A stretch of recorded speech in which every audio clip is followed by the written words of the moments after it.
Welcome back. It's a great pleasure for me, Alfred Lambremont Webre, to introduce two distinguished scholars and colleagues in an area that I've been tracking formally for the past 40 plus years, since 1973, when I authored a book called The Age of Cataclysm, which was the first book that formally integrated the modern earth sciences of seismology, geology, with parapsychology and psychic prediction and prophecy of possible great earth shift events in our era. That is, global coastal event, shift of the earth axis, a Nibiru Planet X dual sun flyby. This is something that we've been tracking for 40 years. Our book, The Age of Cataclysm, which is available for free download at exopolitics.com, was published in North America in English by G.P. Putnam's, and is published in Japan and gave rise to a whole slew of books. We Are the Earthquake Generation, and to a whole meme. And this is the invitation to this panel that I issued to Peter and to Emily, who have graciously agreed to participate.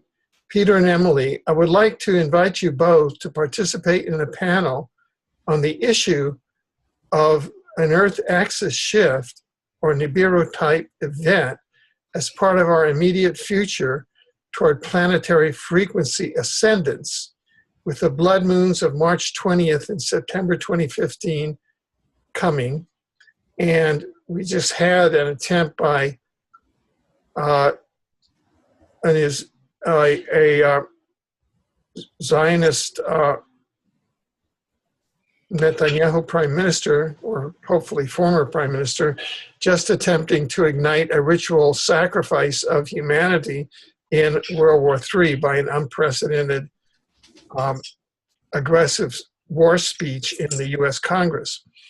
As you know, you both are researchers who hold the view that we either may have an Earth axis shift or Nibiru type event as part of our immediate future toward planetary frequency ascendance. These are vital, important issues for public discussion, and I hope you can both participate in this program. This is a panel, and I, as a panelist, am also bringing a positive timeline perspective. This is not a competition among alternative viewpoints, rather a process to perceive, define, and evaluate possible alternative futures using our best tools outside of fear, in cosmic love, using our best multidimensional as well as 3D tools. So thank you very much, both of you, for accepting to participate on this panel, and thank you who are watching and listening to this. This is not fear porn. This is an attempt to responsibly address these issues. I thought we had put the issue of Planet X and Nibiru to rest. I thought we'd put the issue of an axis shift to rest, but we haven't. So here we go. This is rational discussion, and I urge you to address it like anything else. So what we agreed was that the panelists would have about 20 minutes to really crystallize their position that there may be a planetary, a Nibiru type event, there may be an Earth axis shift as we move toward planetary ascension. And or there may not be. I'm holding the positive timeline, which sort of kind of slipped through. And then you, the audience, can look at it, and we don't know how this is going to turn out, but let's move forward. So, Peter,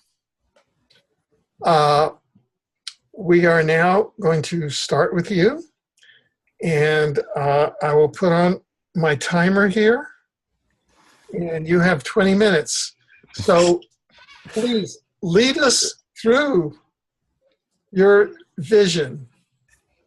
Alfred, first I want to thank you and for setting this up, because this is really a brilliant way of doing this. Both Emily and I have something to bring from the table, and I think we're looking at the same coin from two different sides. And I hope that we both agree that it ends in a positive timeline. At least I feel that it does. And when you look at the prophecies, everybody gets to this one point. It's called Armageddon, and they all freak out and they say, "Kill me now." That's not the point. That's not the point. The point is, let's take a look. People argue about the scriptures. They'll argue about the Bible. You know, nobody argues about it more than Christendom itself. There are over 38,000 different sects of Christianity. Wait a minute. 38,000 different flavors? That's interesting. And that's by the Christian Encyclopedia. I forget which exactly one it was. But I just looked that up within the last 2 months or so. I thought that was amazing. 38,000 different flavors. But let's look at it scientifically. And when you look at the scriptures scientifically, you have to remove all the dogma. And, you know, you look at the overview of what it says in the scriptures, and it's very clear.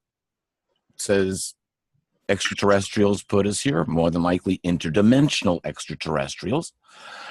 They created the problem that we're having, and they're supposed to fix it.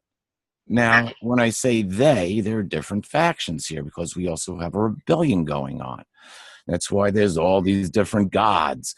There's a game, I guess. It's an online game called Grepolis, and they're telling you to choose your God and build your kingdom. So it's interesting how there's this pre-mindset that's being put forth in the people and individuals themselves, that in a fantasy land they can choose a God and build a kingdom. And if you look at the history of the scriptures, that's pretty much what happens throughout the whole world, but it starts in Samaria. Now, the scriptures say something very simple and very short, and that it says after the flood that it talks about Nimrod, a mighty hunter, in opposition to Yahweh. And then it talks about the Tower of Babel, and then all the languages being confused and the people being dispersed. Hence, today, historically, we can track every religion on the planet back to ancient Samaria and the contact with the Anunnaki, who were kind enough to give us a few different things, including religion and government. Two things that control the masses down to this day, and regardless of what flavor it's being sold in, it all comes down to the worship of the Anunnaki, basically to Nimrod, Siriamus, and Tammuz, the first three god people on the planet. And this isn't part of scripture, this is part of history. So let's look at this according to the outline that we have, or in the context that we have, as this paradigm shift. We got aliens. I believe we're dealing with interdimensional life forms that are much older than the three dimensions in which we live. This would be supported by the scriptures. I believe it would also be supported by the Anunnaki text. But we simple humans who can comprehend things outside the 3D world very well. Remember, once upon a time, the earth was flat. And that's seemed to have been proved wrong over the years. But according to string theory, M theory, and superstring theory, not only is the world not in 3 dimensions, but we are actually at least dimensions 8, 9, and 10 of a 10-dimensional multiverse. And we're the youngest 3 and the biggest 3. And when you look at what it says, when you get to M theory, which is membrane theory, we could have been created by the contact of two membranes coming together and giving off an electronic charge, which lasts about a trillion years. And this universe is only 15 billion years old. So we might be on a an 85 billion year journey before this one's over. The alpha and the omega. Interesting. Science is starting to prove what's literally written in the scriptures. Yesterday, I read an article that said that they've proved that our intelligence leaves this third three-dimensional world and goes elsewhere. Let's see. Genesis 9:5, I shall ask back the soul from every living creature. From man, I shall ask back the soul. Again, science is proving the scriptures. We go to my favorite, and this is the one which really embedded my work, is when I realized that Genesis chapter 2, verses 21 through 23 is a clear record of genetic engineering. It's not good that the man lives alone. Let's create a helper for him. So God opens up the flesh. He removes a rib. He closes the flesh. Oh, I'm sorry. First, he causes the man to fall asleep. First thing you do in an operation, you anesthetize the patient. Open up the flesh, remove the tissue sample, close over the flesh, send the tissue sample down to genetic engineering, and you bring the product before the man, and he says, at last, this is flesh of my flesh and bone of my bones. This one came from man. I shall call her woman. Adam knew this was his genetically engineered twin sister. Who were the genetic engineers? So here we get this whole story, which is out of this world, and it's free of religious dogma. That's exactly what we have here in Genesis. That changes the whole context of the scriptures.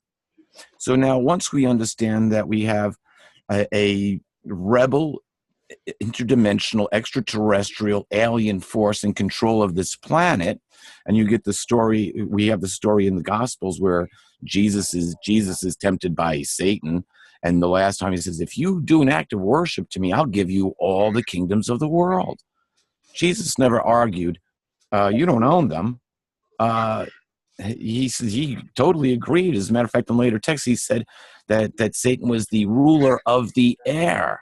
Ooh, the air waves, which are mentally dumbing down everybody today, which are affecting us on a mental level, causing more stress, keeping us in a beta state of mind, where we are exempt from the state of love.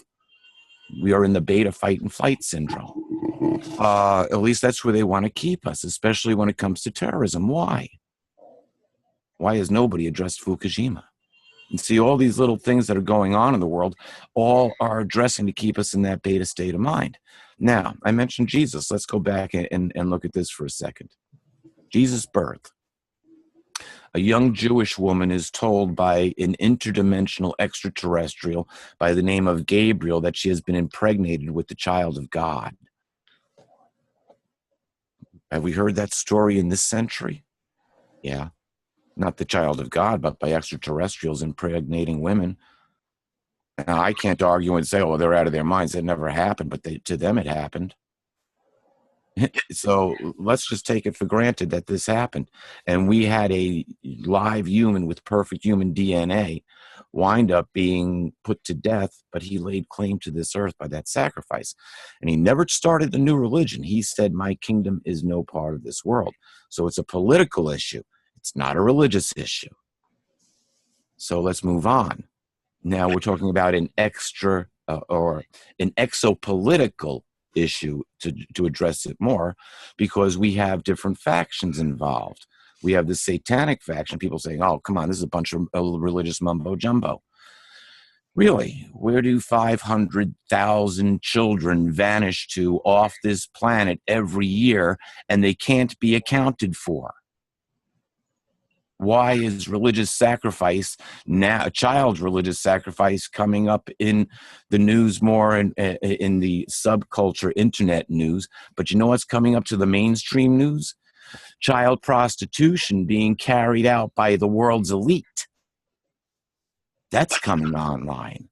Oh, where did they get these young 12, 13, 14, 15-year-old girls from? 500,000 children are vanished off the planet every year. When they're done, they dispose of them. Sad situation. What gods required live child sacrifice? Molech? The Aztecs, the Incas, the Mayans all had the sun god that they loved to give live child sacrifices to. And we know it's still going on today by the things that have been uncovered around the planet. Even the current Pope was under investigation for child trafficking when he was a priest in Argentina. So it's going on. We know it's happening. But the end result is well hidden. But even that's being exposed now. So here we've got this group of interdimensional extraterrestrials which have captured planet Earth. Oh, but the alien's going to save us. Wait a minute. Which ones? The ones that are working with the military complex to give us the technology in order to kill more humans? Doesn't make a whole lot of sense. But let's look at this whole paradigm that we're currently on is all to destroy and kill more humans. Look at the Georgia Guidestones.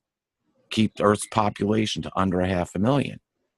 We're being brainwashed, at least by Hollywood, for a War of the Worlds type event. And certainly with the movie 2012, we didn't get 2012. The world didn't come to an end. How about that? How about that? It didn't come to an end when they readjusted the numbers for December 16th, 2013 either. We're still plodding along. And the world's still going on, but things are getting worse.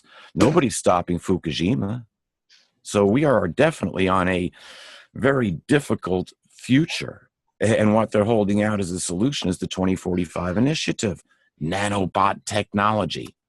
And what they're already doing is genetically and re-engineering the human genome.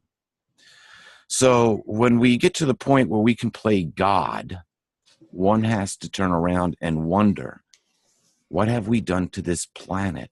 And what are we capable of doing as a society?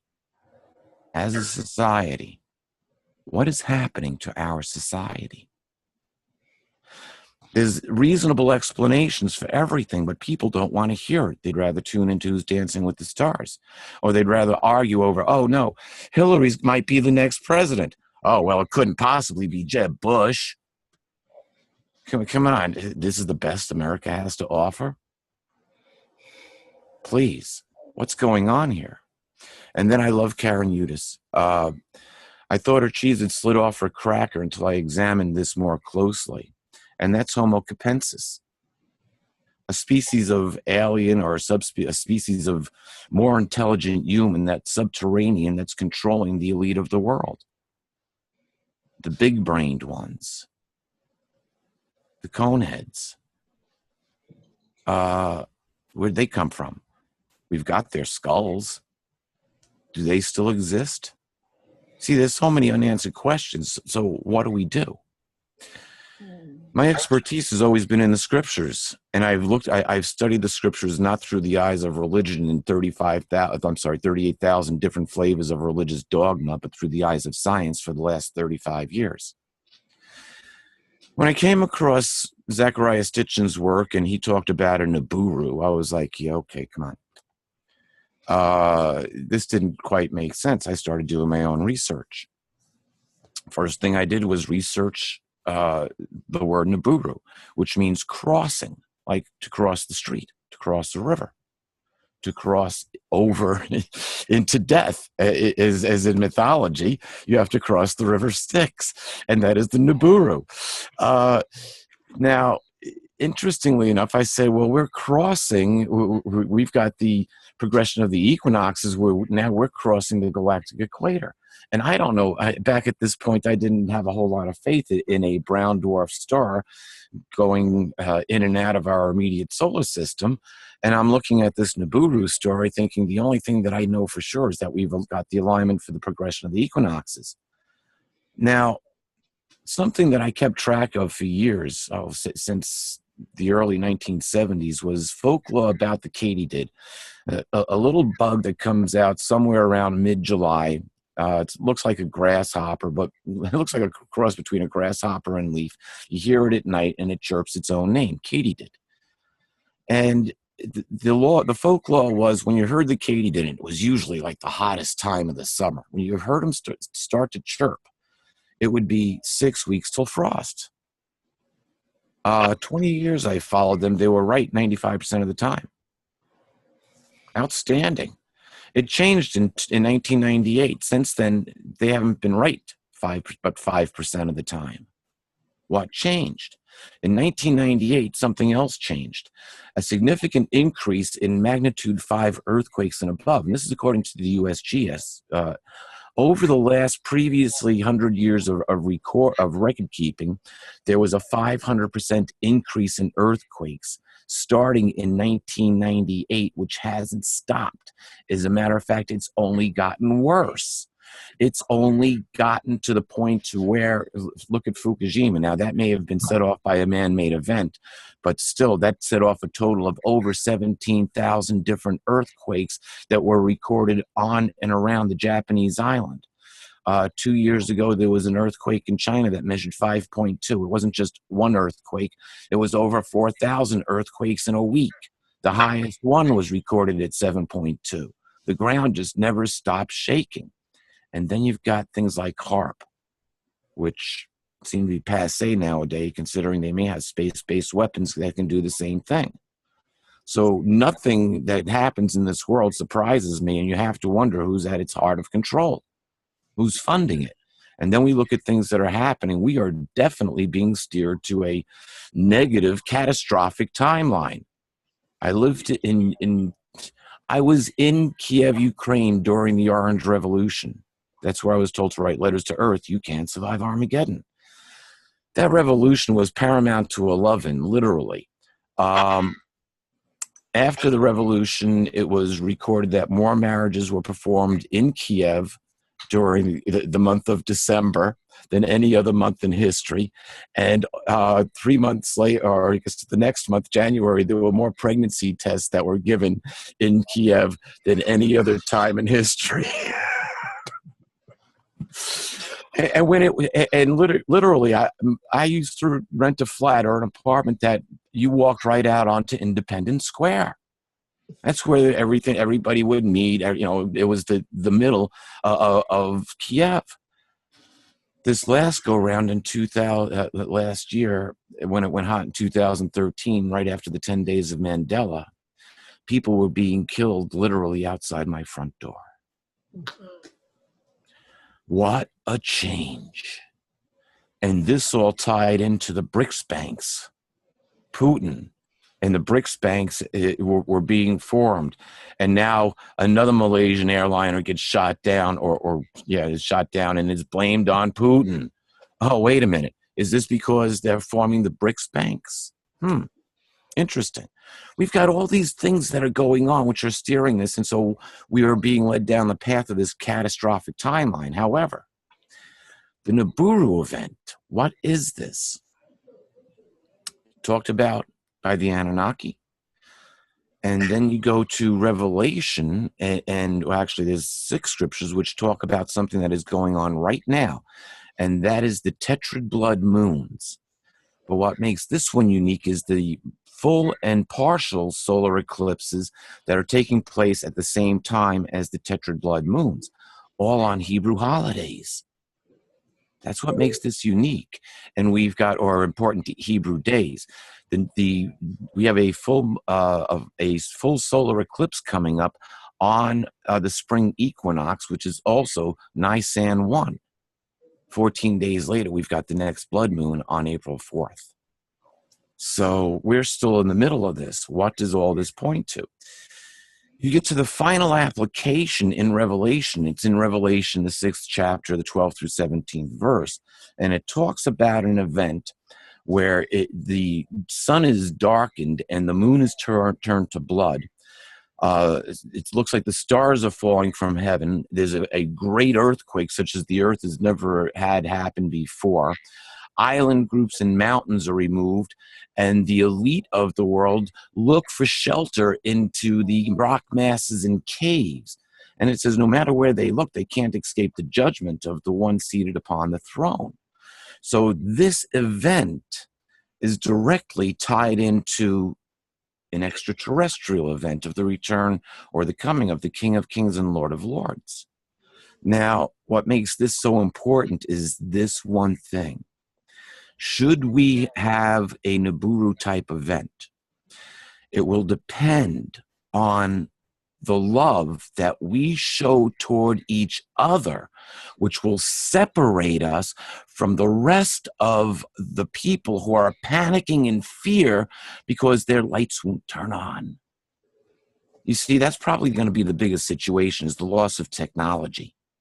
Should we have a brown dwarf star come in and out of our immediate solar system and pass by planet Earth, it's going to be like having a giant electromagnet going past us. And that's why the government has done their research on the electric grid. If it goes down, it was found that in 2 years, 90% of the population of the United States would be dead. However, if that did happen and we came together as a society to understand that the more we helped each other, the more we could get through an event like this, the more we'll get through to the other side, where guess what? Then we are on the positive timeline forever. It's a separating situation. And what causes the final separation is what is talked about in Matthew, the 24th chapter, the 21st and 22nd verses, where it says, if these days were not cut short, no flesh would be saved. But on account of the chosen ones, those days would be cut short. But is it a special group that's chosen? No, it's us who choose to come together in that state of love. And it brings us back to the greatest commandment. Regardless of what happens, you are to love Yahweh your God with your whole heart, soul, and mind completely, and to love each other as you do yourselves. Love takes us out of the fight or flight beta state of the brain and puts us into alpha. And in alpha, we think more clearly, we can do strategic planning, and we can come together as one people on a positive timeline. It's simple. It's very simple. Maybe too simple for most people to understand. So yeah, the people who are destroying this planet have to be brought to an end. This has to stop. The evil that is controlling this planet has to be brought to an end. And if it's an exopolitical situation that we are under, it can only be fixed by another exopolitical situation. And so we have to get it right. And we have to understand that if we come together in a state of love, regardless of what happens on this rock, we'll continue.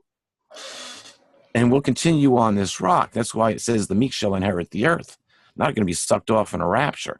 Meek does not mean weak. Meek means you can put up with a lot of people's garbage for a long amount of time before you need to react. And let's face it, the earth has gotten too full of garbage. It needs to be taken out, right from the top down. Okay, thank you. Now, you've actually gotten 3 extra minutes.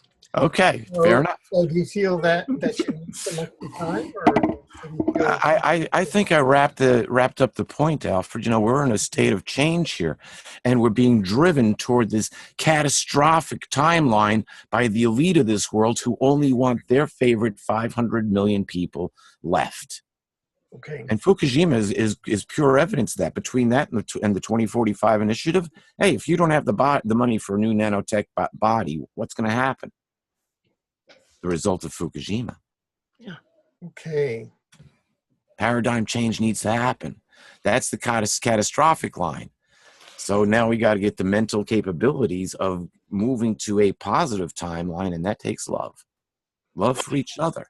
We have to find the things that draw us together and bring us together. And this is why this is such a great format. So we're not sitting here arguing, is it going to happen? Well, what if it does happen? Big deal. Let's come together in a state of love, because that's how we get to the positive timeline. Okay. And I don't think Emily would argue with me on that. Not at all. Not at all. Not at all. Okay. My dear, you have the floor. Thank you. Thank you, Peter. And thank you, Alfred, for inviting me to this very interesting colloquium, because I see the situation very similarly, but different signposts along the way. I got into this in the 1960s with Immanuel Velikovsky's Worlds in Collision. And that's when I realized, I read his version of history, in which there has been a series of calamities and catastrophic endings of whole civilizations. Okay, there was the one at Samaria, and then at Babylon, and then at Egypt, and then Assyria, and then Greece, and then Rome, and it's starting to sound like a script out of a repetitive cycle. And I thought, I'm looking for coherence. I have been a Christian since I was 6 years old, and I spent about the same amount of time studying scriptures strictly. But when I went into college, when I was in my 40s, I saw that telling the truth was not even valued at the university, that problem solving was all about dictating from opinions, and that there was no sorting between ideology versus behavior. And I thought, that's kind of childish for a bunch of supposedly educated people. So I began studying further and into Zecharia Sitchin and all over the internet, like you've done and like Alfred has done. And I realized that the story in Genesis 6 is much more detailed in the Sumerian records, and that the story of Enki and Enlil encapsulates the factions that we have fighting even now.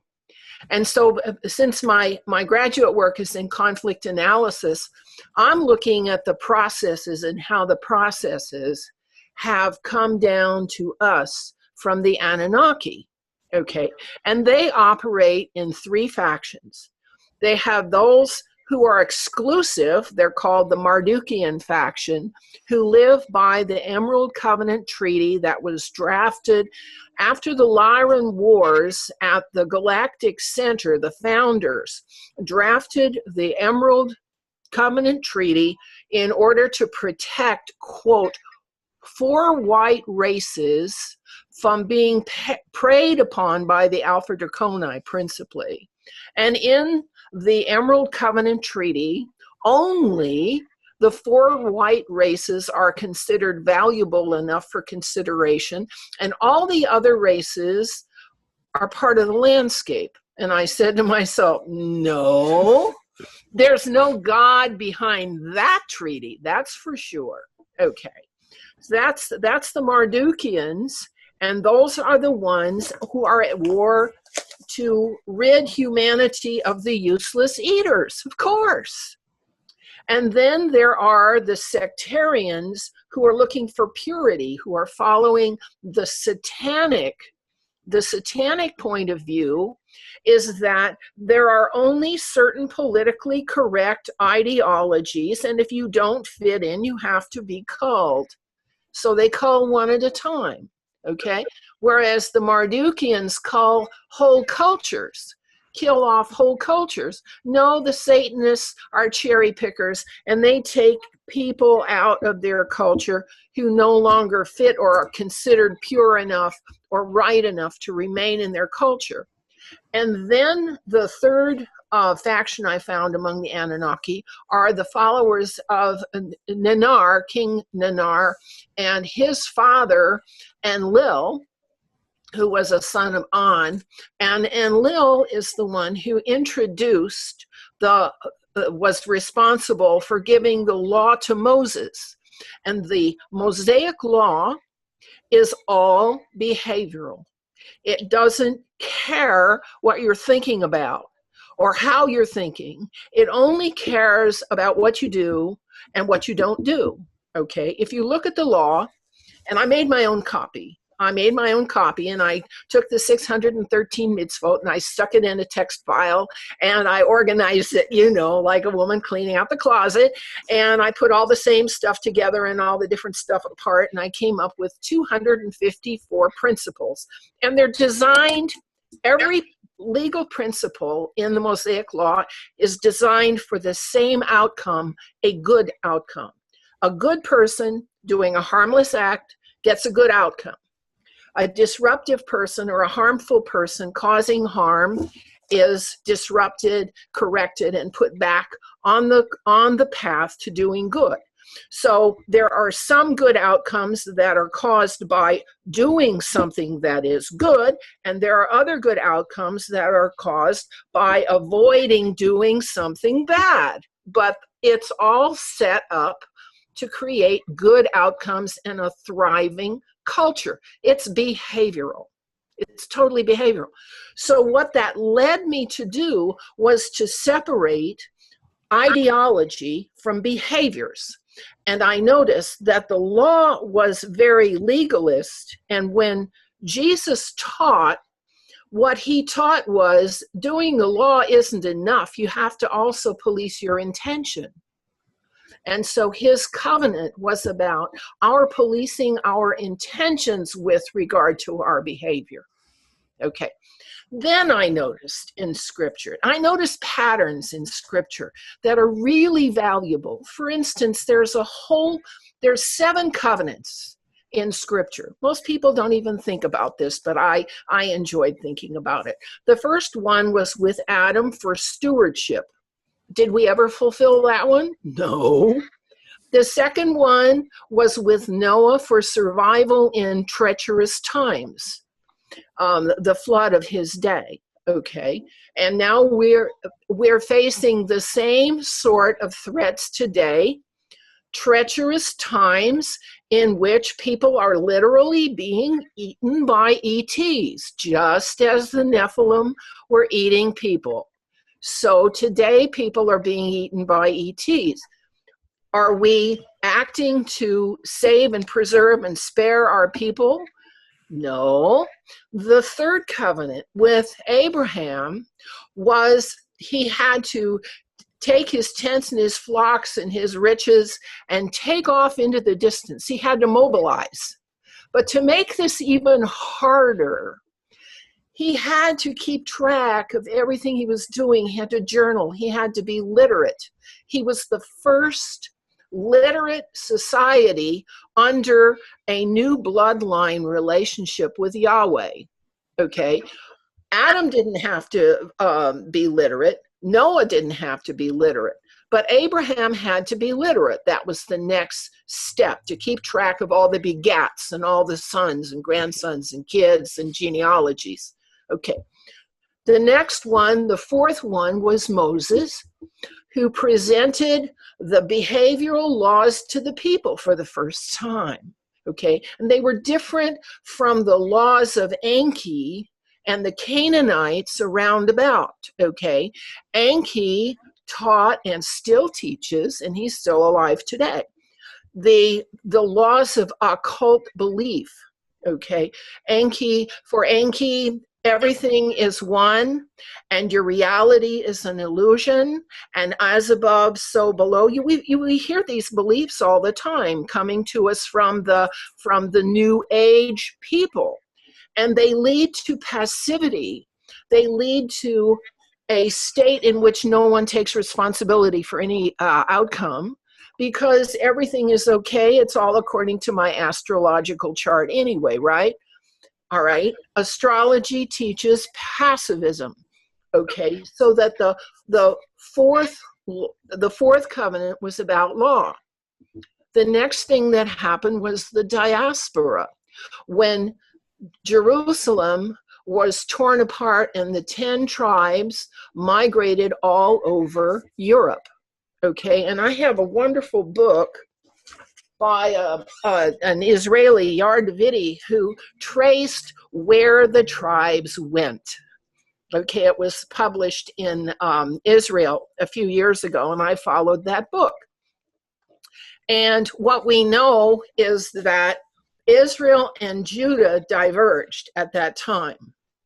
And in 583 BC, a couple years after Jerusalem was sacked, The prophet Jeremiah took King Zephaniah's two daughters, Tehaphneha and Sophia, with the stone of Scone from the patriarch Jacob's ladder to heaven, okay, on a boat. First they went to Egypt, and then they went on a boat, and they ended up in Tara, Ireland,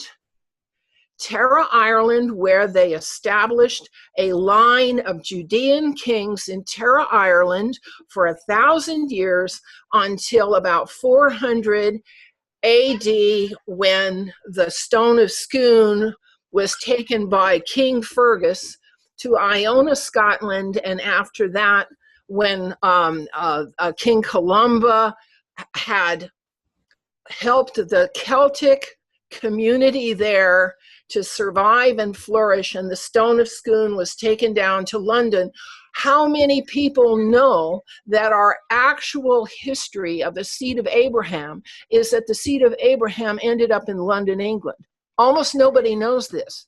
And so one of the things that I'm doing is digging into and recounting our history of the seed of Abraham so that we can contrast the behavior of the seed of Abraham that's in the British Isles with the Ashkenazi, okay, Zionist 80% Israel. They're 80% Ashkenazi in Israel, which means they're Northern European Caucasian. They're not seed of Abraham at all. They're not Shemites at all.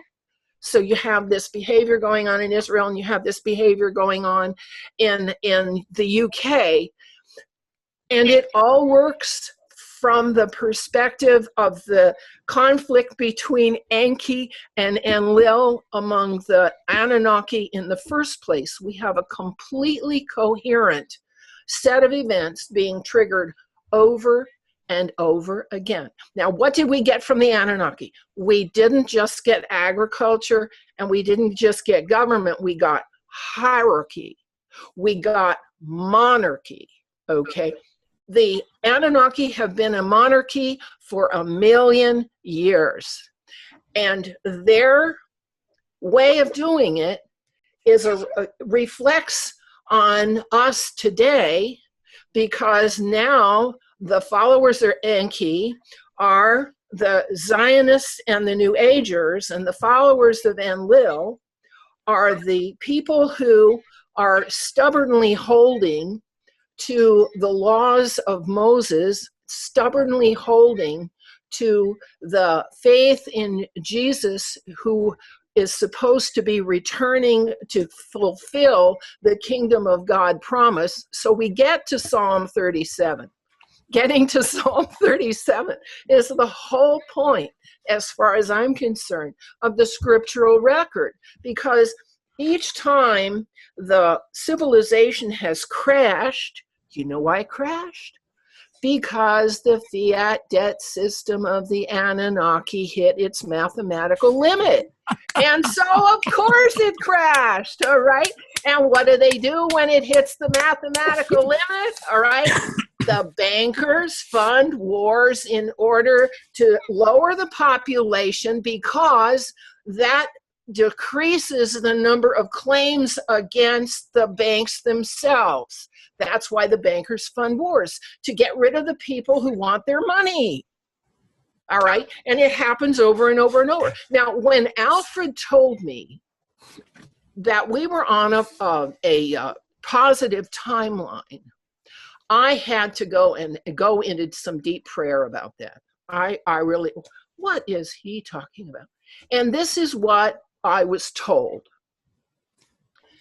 The cycle has gone on perfectly 6 or 7 times, but the propagation of truth this time has broken the cycle.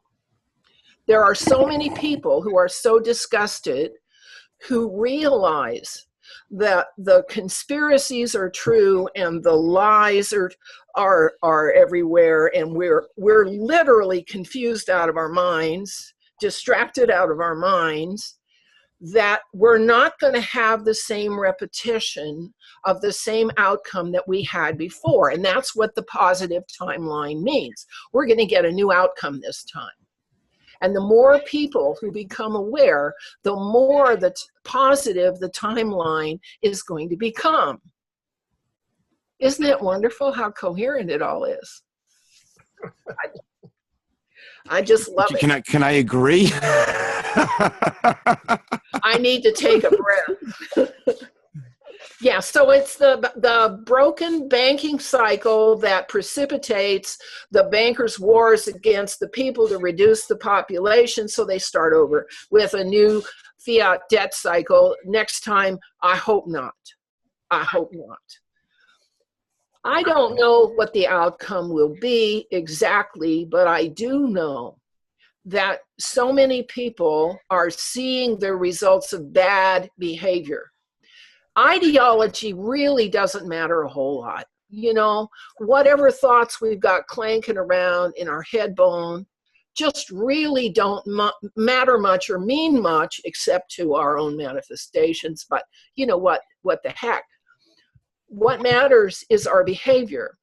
And in the case of religious tolerance, when you have a political ideology of tyranny and violence seeded through a holy book, so that most people reading the holy book just takes it for one thing, but the few people who are violent take it for something else and take it as license to be violent and act violent and behave badly. What you have is a political ideology that's seeded by that mechanism. And it's the same thing with the Talmud. The Talmud has in it seeded behaviors of what Jewish people, how they're supposed to treat the Goyim, deceive the Goyim, cheat the Goyim, injure the Goyim, just the way the Quran has the seeded behaviors to hate women and to use little girls for marriage and to cut off the hands of thieves and to behead people who don't agree and to stone unhappy women. You see, when you seed violence into a quote holy book and try to pretend and parade as if what you're doing is a religion, that's a part of deceit. So I look at a religion that doesn't keep its ethics and morals clean in its teachings as an attempt to deceive the world. Now, in our Bible, we have some problems with violence and immorality. But what I noticed is that they were instances and experiences, they weren't teachings for the future. And I went through the book of Matthew and pulled out all of the things that Jesus said about behavior. And he never, ever, ever, ever advocated being cruel or being dishonest or being untruthful. He was the epitome of an ethical man.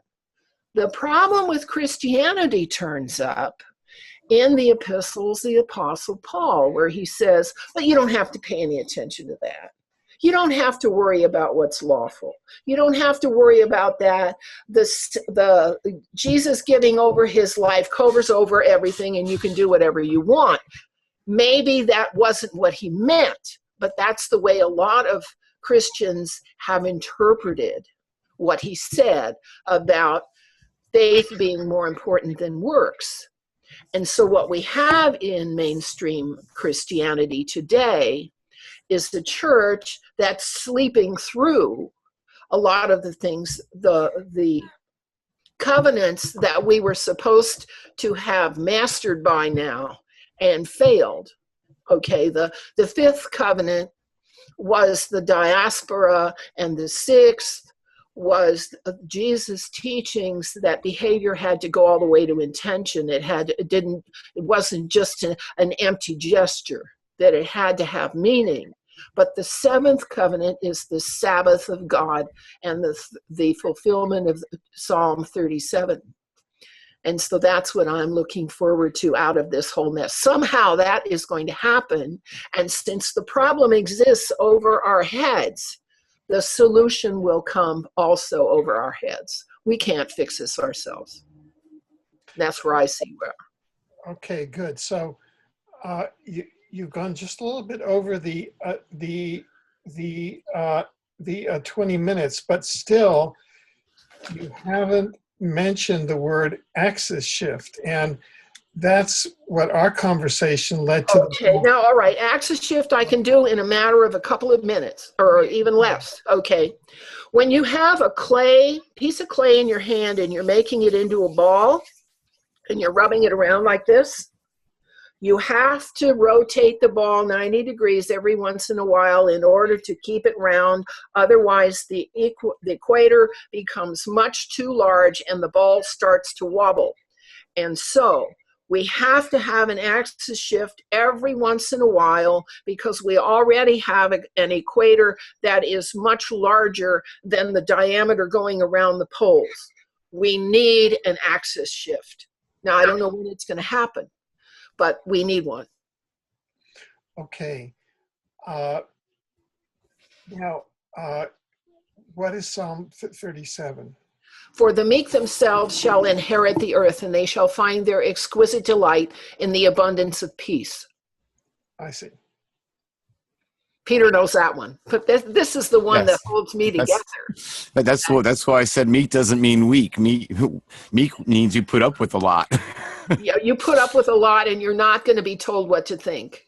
Exactly. That you raise a real good point with that one, because I put up with a lot, and nobody tells me what to think. I hear you. Very few people could tell me what to do. Maybe that's why I'm not married. But anyway, Alfred, I'll tell you what makes this format difficult is that I'm sure, Emily, you probably experienced the same thing. There are so many things that you were talking about, which I have to say are extremely true. And especially within the covenants, and especially what you said about intent. Our intention is seriously what drives us. Yeah. I had an experience. It was literally a life-changing experience. At the age of 9, I had a dream which came true several days later. And that set off a paradox in my whole life that I just had to figure out how this was possible.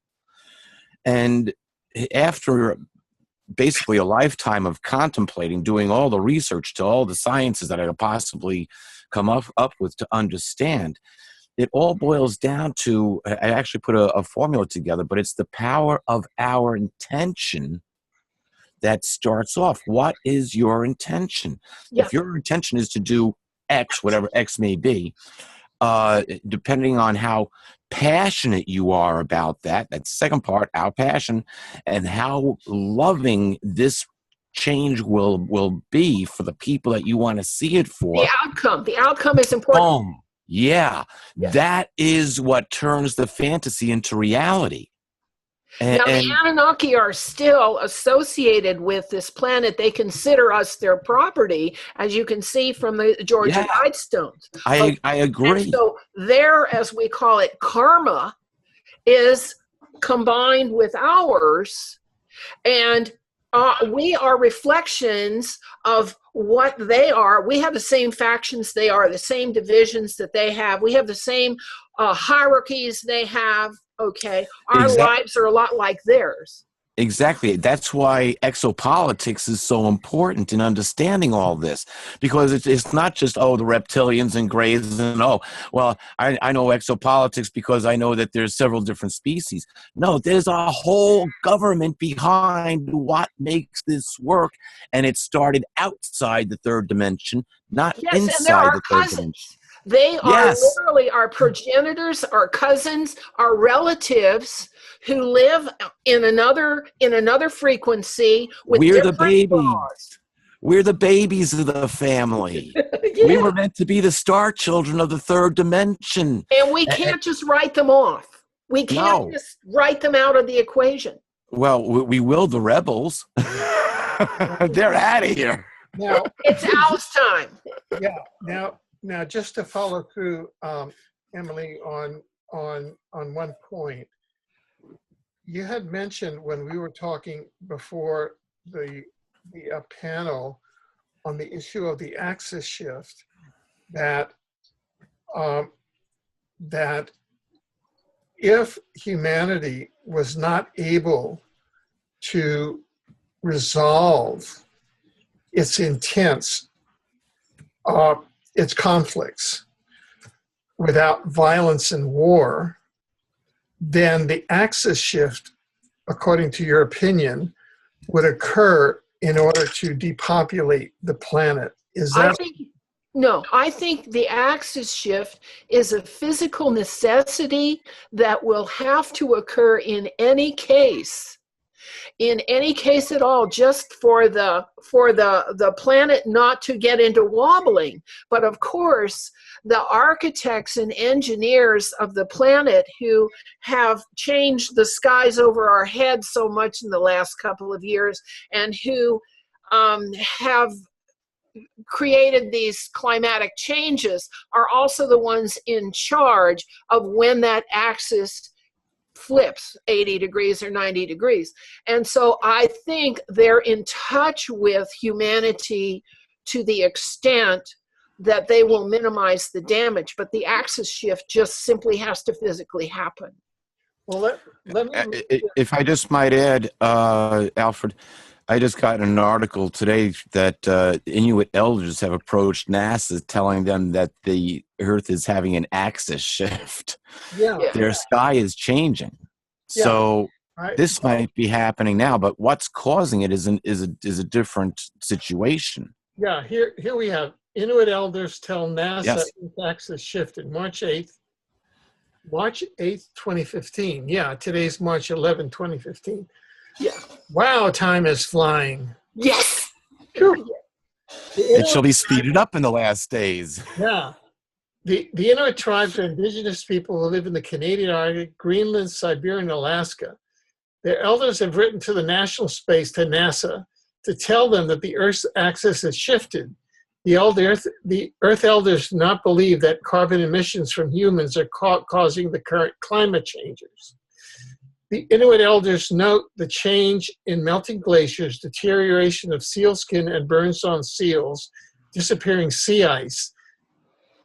They attribute these changes in climate to changes in the sky. The tribal elders claim the sun no longer rises where it used to rise.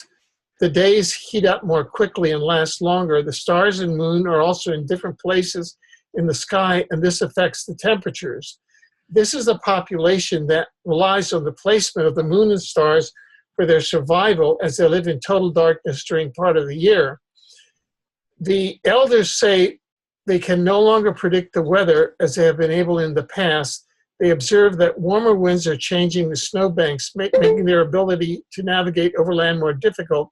Polar bear populations are increasing, which causes the bears to wander into the Inuit neighborhoods. Yes. But you see that the pole shift can be gradual rather than sudden, so that there's no tsunamis. So, if the pole shift is a gradual thing rather than a sudden thing, that's going to have a completely different effect on all of humanity for not having the emergency of the tsunamis. So I see it as part of a positive timeline. Yeah. That, okay, the pole is shifting and it's doing it gently. Gently, please. Okay, so here let's look at a more science-oriented article. A growing number of scientists are starting to worry about a new magnetic pole shift that seems to be underway is the real culprit behind climate change. Yeah, of course. Not man-made air pollution, not the sun, not underground volcanic activity heating up the oceans, but the slow beginning of a pole shift that has been thought to destroy entire civilizations in the past and to be one major factor in mass extinctions. NASA recently discovered and released information about a major breach in the Earth's magnetic field. The magnetic poles of the Earth are expected to shift by 65 degrees by 2015. So that's what the Inuit are reporting. The cataclysmic pole shift, which happens throughout history, are a geologically rapid shift in the relative position of the geographic locations of the north and south magnetic poles and the axis of rotation of the Earth. The breach in the Earth's magnetic field allows solar winds to enter the Earth's atmosphere and is sufficient to really mess up the weather. It's not only accelerating, but the magnetic pole shift is messing up the weather. It is also having major effects on geopolitics. These magnetic shifts are not only capable of causing massive global superstorms, but can cause certain societies, cultures, and whole countries to collapse, even to go to war with each other, which is happening right now. Now, there's a third point of view, and that is that geoengineering is being used by whatever factions to accelerate this and to cause outcomes, to make it appear like the end times, to make it appear like we're having all of this, but in fact it's geoengineering. In other words, that's blaming people again. Yeah. And I think that's paranoia. No. HAARP and chemtrails are actually doing this, and I've been going through this with one of our experts, scientist, Lorraine Murray, and she shows how the Arctic vortices, all these storms, and she can show it on the screen, how these are created. The Arctic vortices are created by HAARP. These are not naturally occurring storms. Oh. Yeah, there's no doubt that there's geoengineering going on. I'd seen a document. Yeah, watched a program on the very thing of it's actually more geared toward global warming, with the particulate matter hanging over India, and they were measuring the amount of sunlight that was actually reaching the ground. When they went down into the Seychelles Islands, which is basically pristine, the amount of sunlight which was hitting the ground was tremendous, and it was much more than what they expected. So what they found is that the particulate matter, which is the pollution, is actually not causing global warming. It's helping prevent global warming because it's reflecting the sunlight back into space, where in places that's pure and clean, they have extremely high temperatures. I just noticed a couple of years ago, I was standing outside. It was still springtime, early springtime, and I had a short sleeve shirt on, and all of a sudden the skin on my arm started to burn. Yeah. And I'm like, seriously?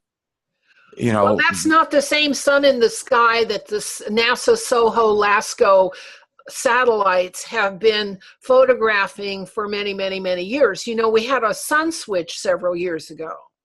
Well, I don't know. I can't say one thing or another about that. But here's an interesting thing: if a planet X or Nibiru does exist, and it is making this arc coming into close proximity in our solar system and is going to swing back out, if it's a giant magnet, if it is a brown dwarf star, which is an iron star, it's going to be that giant electromagnet which will grab onto our pole and could very well flip us around the other way as it passes. I'm not saying. Yeah, from a theoretical standpoint, if you have as large a mass as a brown dwarf star come in and get that close to our sun, the solar storms that generates are what causes the axis shift and all the damage here on Earth.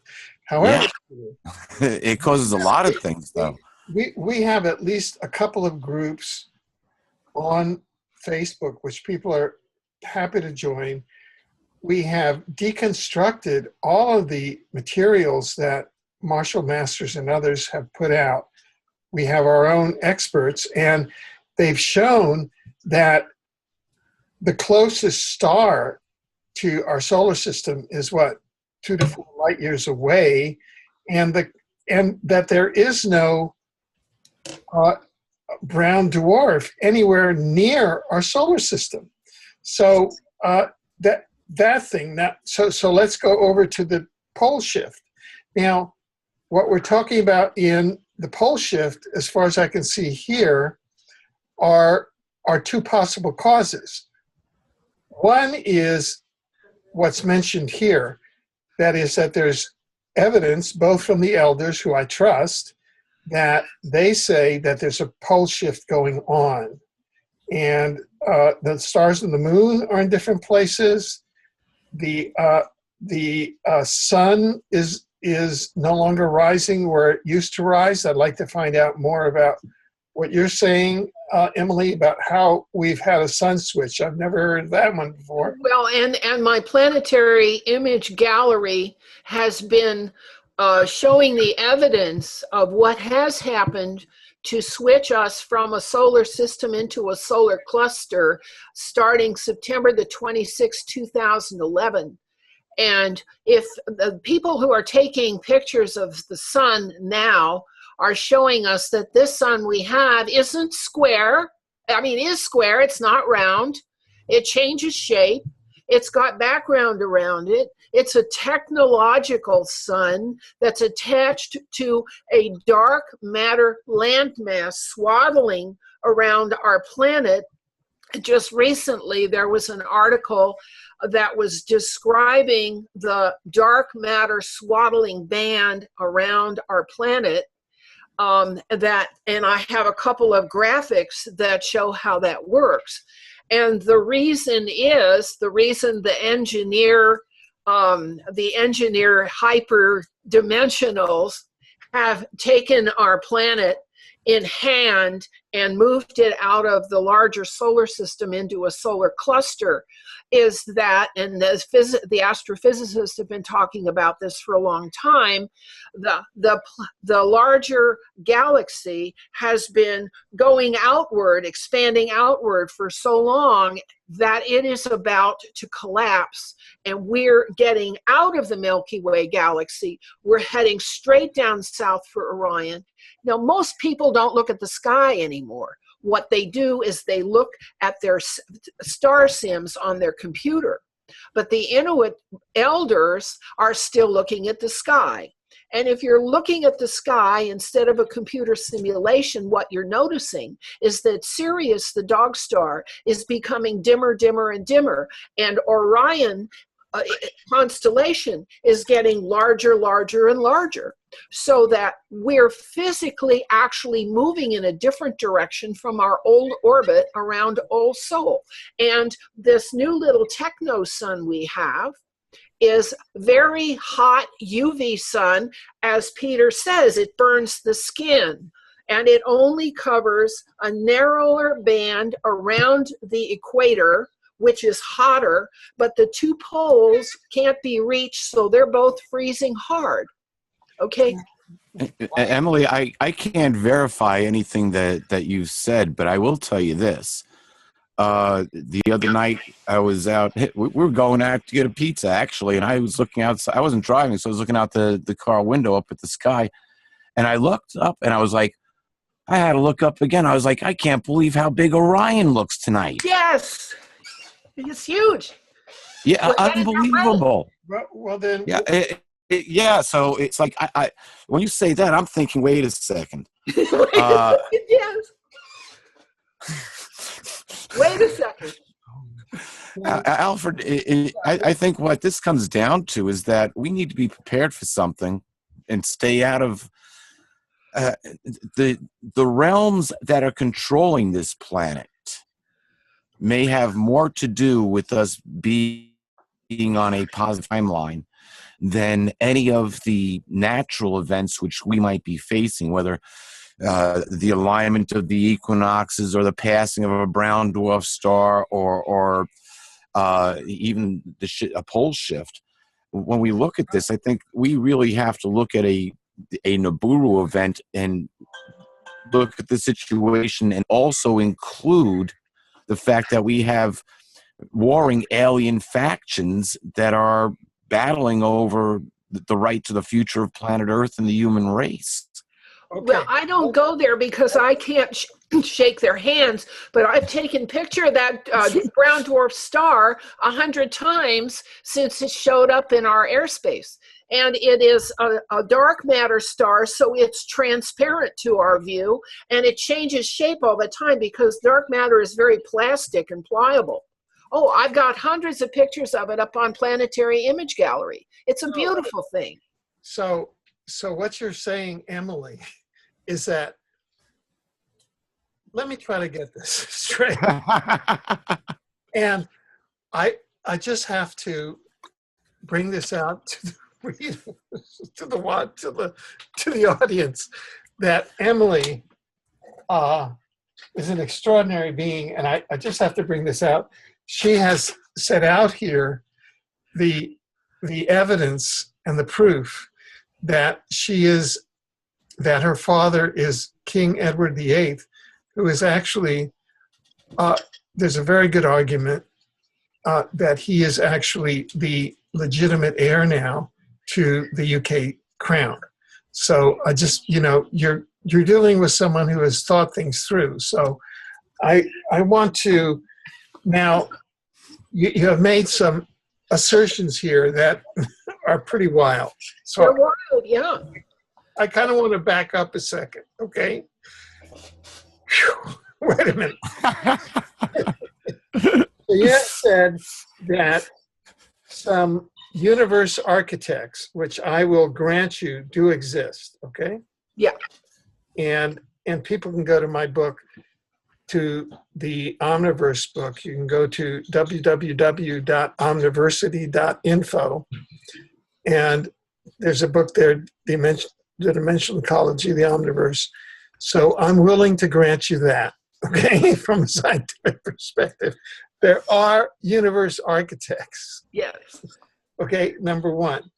Number two, those architects, in their wisdom, have grabbed hold of the Earth system, and they have detached it from the solar system and installed a solar cluster, kind of a sun implant, as it were.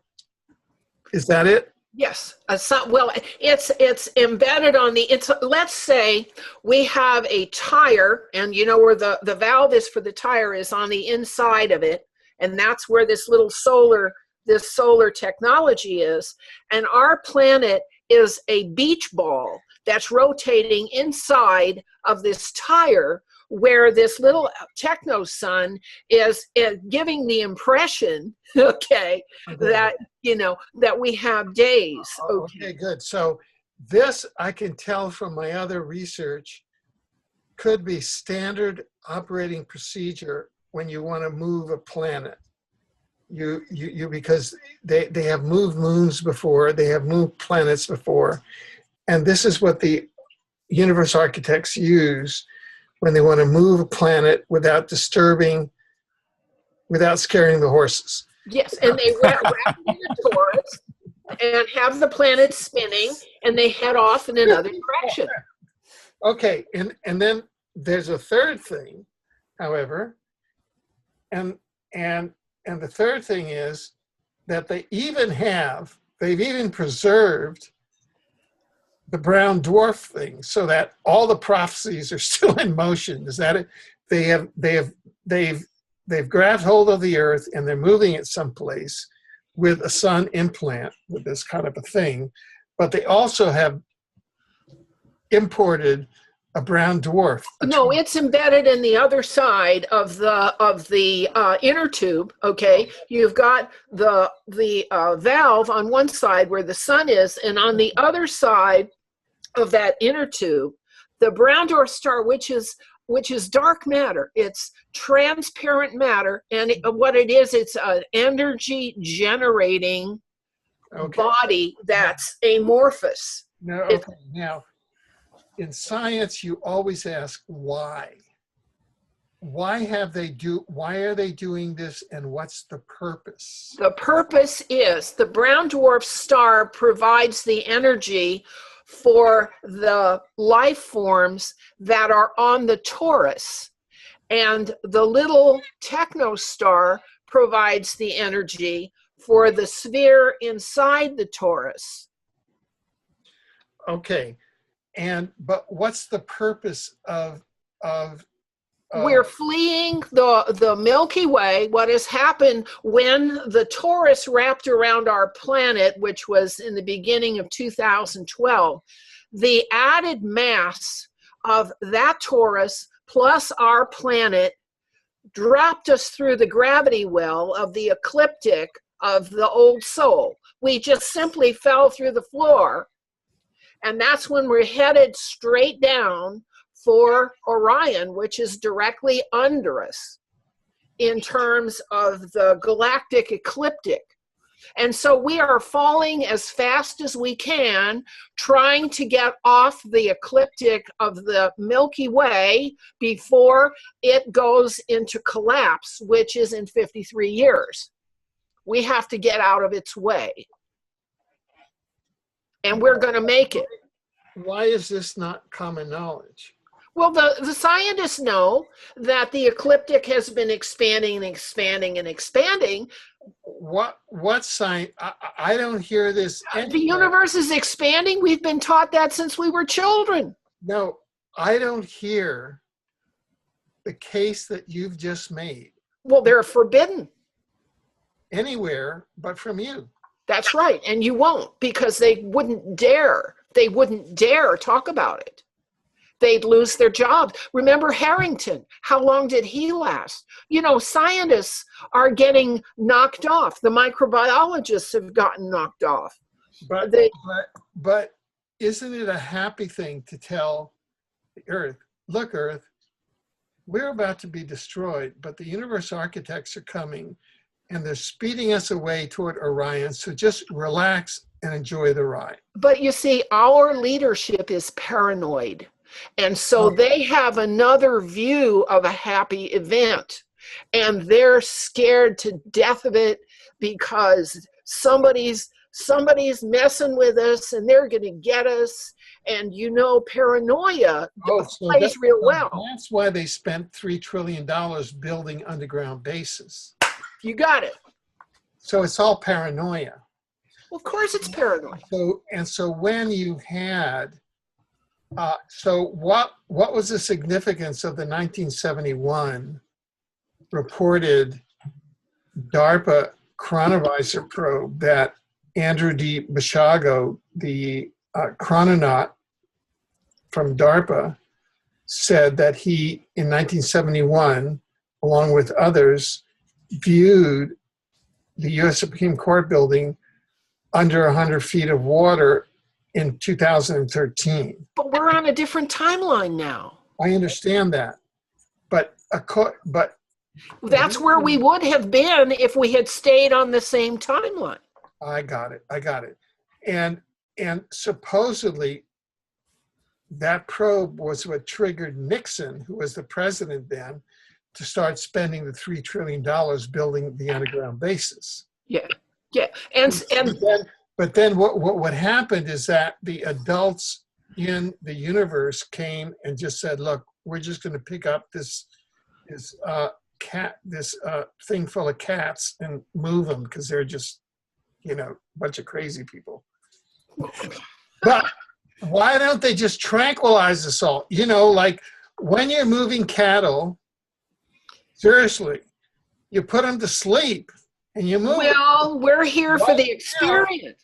Right now, we're in the middle of this delegate operation, and you've got the Republican Senate trying to start a world war by communicating to the Ayatollah that, you know, Obama's and their president are up to no good. I mean, it's crazy. They're all Meshuggah now. Okay, all right, but we're back to intention. We have the intention of the Mardukians to bring the population of this planet to an end so they can populate it more profitably with other than useless eaters. We're all useless eaters, you know. That's what the Mardukians are in power to do. And we're having to turn that around. And we're doing it. But see, all of that is false logic because they do not analyze at the soul level. They only analyze at the avatar level, at the 3D level, and at that level, it doesn't matter if you're a thief. It just matters what your bank account looks like, and that's an absurd way to look at life. Yes, I agree with you completely. But remember, That's why all the the rich original people are in charge. creator is involved in this drama. The original DNA coder, who's known as Yahweh, is involved in this whole drama. He's the one who coded the Lyrans 1 million years ago and the Anunnaki 500,000 years ago, and he meddled in our genetic engineering and has provided the legal principles to get us into a civil society. Okay, so he has an interest in this and in the engineering, and that's why I think we've got such sophisticated engineers handling our particular solar cluster, because Yahweh's with them. Well, you know, I haven't even gotten to present my case yet on the positive timeline, but it seems to me that you've made my case, Emily. Well, I'm glad to hear that. Thank you very much. Because just from the universe architect's point of view, if you're moving a planet, the last thing you want is an axis shift on that planet while you're moving it. There you go. Right. Or if you do have to have an axis shift. All this is kind of where you're politely trying to move, politely trying to set the table for a dinner party, and a guest comes and turns over the whole table. Well, and in that case, if you have to do the axis shift, you're going to do it just literally, gradually, little by little by little by little by little, rather than something sudden or the whole table ends up on the floor. Yeah. I mean, this seems like the worst possible time to have this move come about. I don't know that I accept your hypothesis, because traditionally you have to show at least one other source. And so far, we only have your planetary gallery. Is that what it's called? Gallery, right. Well, listen, this is something for you to think about, and for people to investigate and start taking pictures of the sky and what's in the sky, because what's happened is our computer internet has kept everybody away from the sky itself. We're all looking on Google Earth and Google Sky, and there's some other simulations. So we're looking at star maps instead of just looking at the sky. Oh, okay. Now, what I'm going to ask you, Emily, is that if you could send me, and I'm going to via email, specific images that I can post with the article accompanying this. Yeah, I can. So that people say, oh, this is the inner tube, this is the new sun, this is the Earth, this is the Nibiru, and this is the gizmo moving across, the universe headed toward Orion. I'm kicking myself because I was going to send you a copy of the book that has all it in it, and I didn't. Well, in Path to Orion, all the pictures are in there, and I'll send you a copy of the book.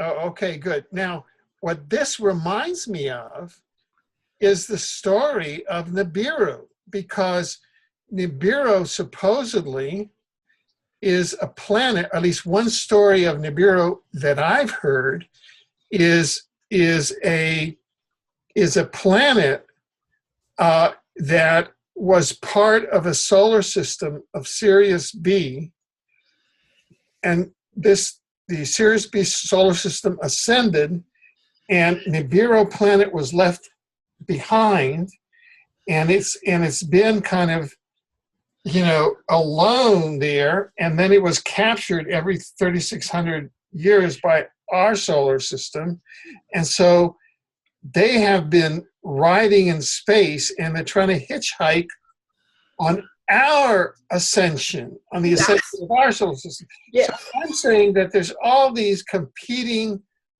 myths, hypotheses, versions of what Nibiru is. So now we've got to add the Emily wins the flag. I hope you get the UK monarchy, if there still is a monarchy. So if there is one, yeah. Promoting your stuff in the Royal Academy. Well, we'll see. We'll see, because all I can do is watch it and see how it plays out. This is what I've been told is happening. And so I'm just going to watch it. What do I know? I'm no Well, engineer. you've got one. The thing is that we don't have anyone else who's saying, yeah, this is a data point.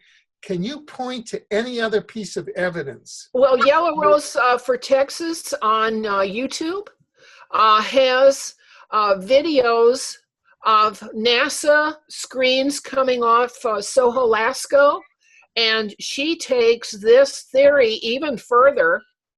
She says that not only are we escaping from that solar system, but that the solar system was literally disassembled planet by planet, and that they have the moons that were taken out, the planets that were taken out have been attached inside the brown dwarf star, and they're all going with us. We're all going together.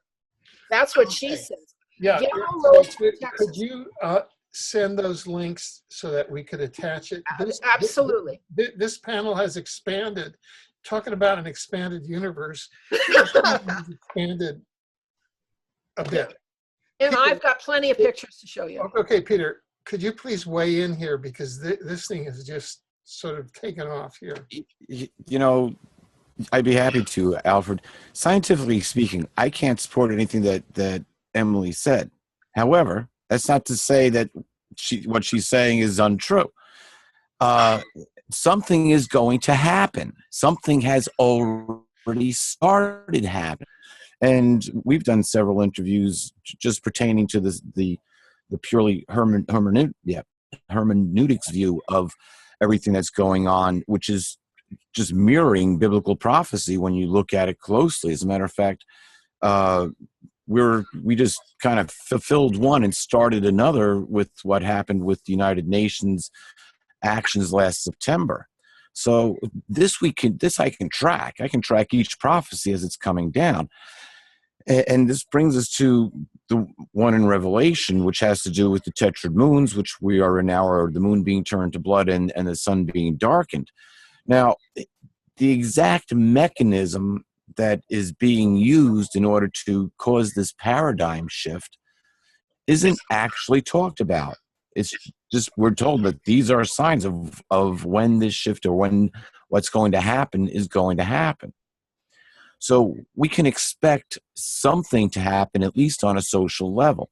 And we're seeing this already just by what's going on around the world and between the Middle East and ISIS, which is now, I just read 2 days ago that they captured Mossad and American intelligence agents working with ISIS in this last, when they took back, was it Turkey or one of the last cities that they just took back, the forces in Iraq. They found these advisors there.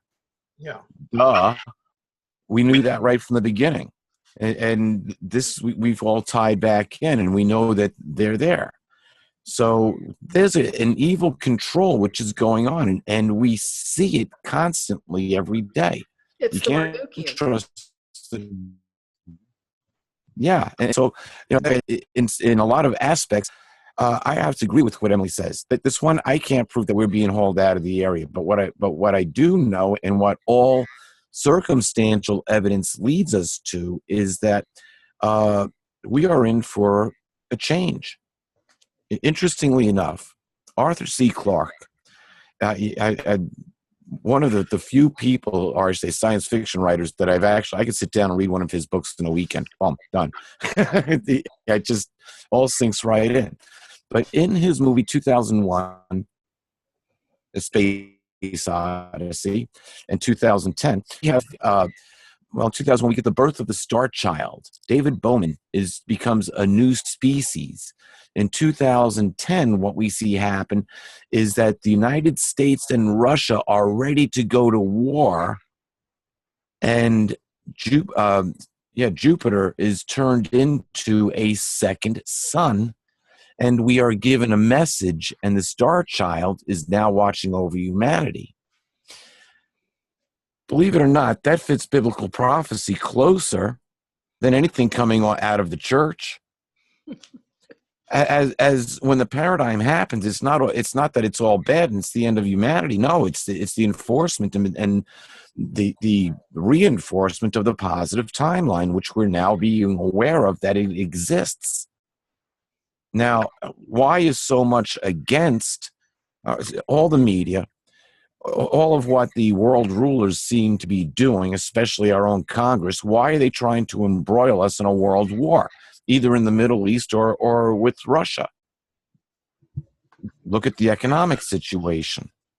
Follow the money, because the West is controlled by the Zionist factions. The East is all joining the BRICS banks, and so it comes down to you've got a money situation going on here, and then you have a separation out of the prophecy of the king of the north and the king of the south. You got a lot of prophecies which are going on simultaneously, all pointing toward change of what we have been under. That's why in Revelation, when you read the 19th chapter, it doesn't say Jesus is coming back as the Prince of Peace. It says no one knows his name, only he does, but he's given a title: King of Kings, Lord of Lords, Ultimate Ruler, Universal Design Architect. But that doesn't mean that he's physically tactile, walking around in a meat suit like we have. Oh, no, absolutely not. Don't expect that to happen, because when he comes back, he'll be coming back in a body that is not physical. Not physical as we would understand physical. Yeah. Physical is maybe God particle concentrate. Antimatter, perhaps? Yes. Well, dark matter, because they're more flexible in terms of scale, and they're very. Now It'll be physical somehow, just not flesh and blood physical. Yeah, don't look for a meat bag. No meat suit. There's that classic prophecy in Old and New Testament. This is a new heaven and a new earth. A new heaven and a new earth. Boy, aren't we getting it. Now, doesn't Emily's hypothesis, which I'm going to dignify it as a hypothesis, I haven't seen the evidence yet, but I'll say it's a working hypothesis. Isn't that leading toward a new heaven and a new earth? Yes, it is. You tell me why Orion all of a sudden got bigger the other night. I don't have an explanation for that, Alf. And that's a personal observation. My son was driving the car. I was looking up under, the window, looking at the windshield, looking up at Orion. I'm like, holy cow! It was like, in the spring or the harvest moon, when it comes up over the horizon, it looks so much bigger. Only Orion was straight up, and it just looked so much bigger. And I'm thinking, okay, could they have sprayed chemtrails, which could have bent the atmosphere, which may have magnified it? What did they do? I'm trying to figure this out. Why does Orion look bigger? But the dog star Sirius is becoming very faint. If you look at the North Star, it's fainter and fainter. Well, the star that I've been focusing on, interestingly enough, if you go right along Orion's belt and look towards, I guess, the south or southeast in the northern hemisphere, there is a single star there which rivals every star in the night sky as far as brightness. And when you look at it through a pair of binoculars, it strobes blue, red, green, yellow, every single color. It strobes. How beautiful. Oh, absolutely. I'm convinced it's artificial. I've never seen any other star. And I noticed it actually a couple years ago. It vanished, but my son picked it up again this year. And I've not heard anybody talking about it, but you look up there and it's there and it strobes. It just strobes all different colors. I'm saying that's just not natural.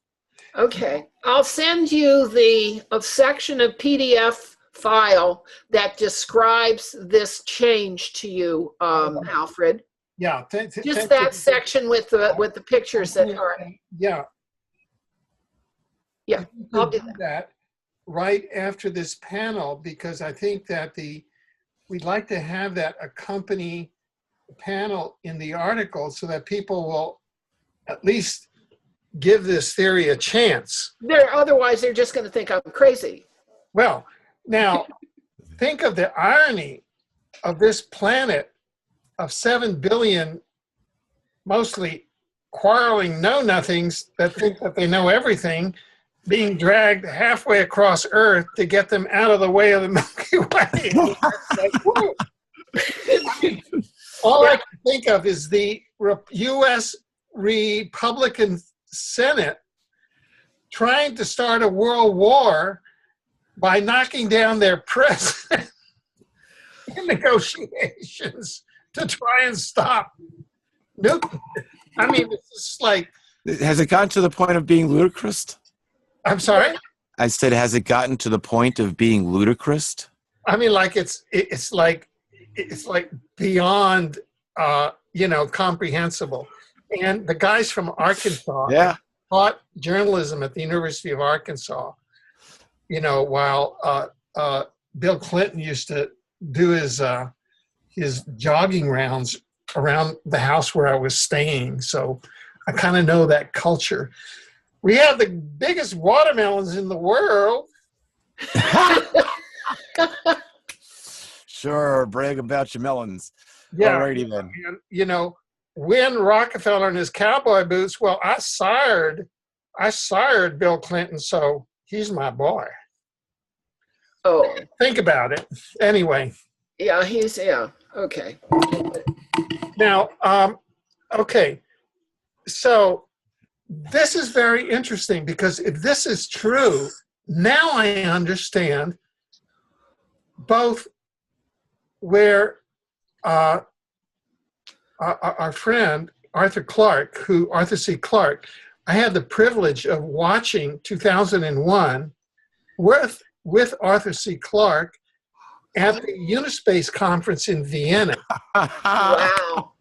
That's great. In 1982, where Carol Rosin and Arthur C. Clarke and I and Barbara Marx Hubbard were together, and Carol and Arthur C. Clarke and I actually kind of started ISIS, the Institute for Cooperation in Space there, but at least got in the same zone. So I understand these relationships and thoughts at the auric level, at auras, having bumped auras with all these people back in the 80s.